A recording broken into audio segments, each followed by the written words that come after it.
When you look at the currency moves, in Trump's trade war, is it Australia and the Japan currencies that are set to become the collateral damage?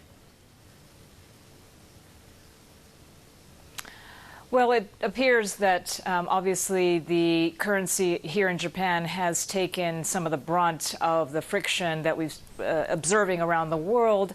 But I think you also have to keep in mind there are some fundamental factors that have been driving the yen upward. For instance, the fact that Japan's trade account has been booming, the portfolio balance has been very positive with all the investments the Japanese investors have made abroad.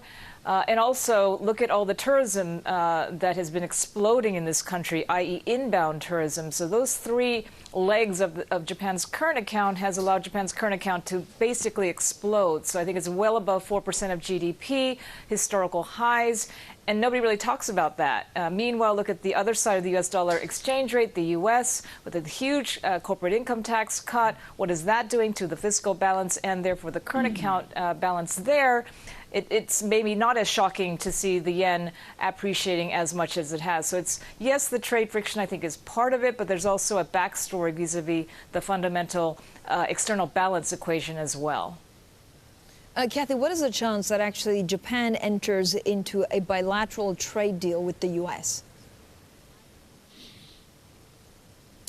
Well, that certainly seems to be the desire out of the U.S. government right now. And remember, several months ago, when Vice President Pence came to Japan, he met with the Prime Minister Aso at the time, and that was really the gist or the subject of the discussions back then. And the plan was to launch the discussions from that point with the longer-term aim at achieving some kind of bilateral free trade agreement.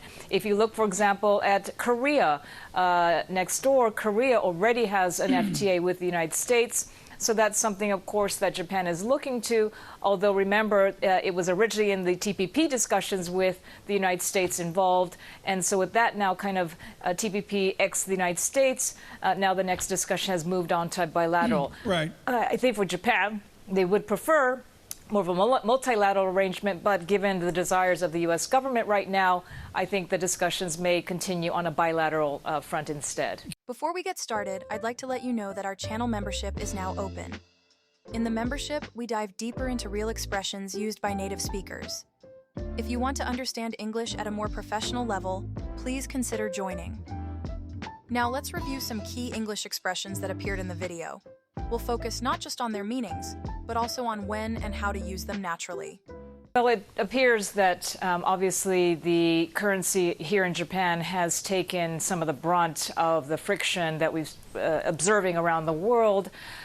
This means to receive the strongest impact of something negative, like criticism, pressure, or damage. The word brunt refers to the main force of an attack or blow. In business, it's often used when one person or team absorbs most of the blame. And that was really the gist or the subject of the discussions back then. And this refers to the main point or essential meaning of something.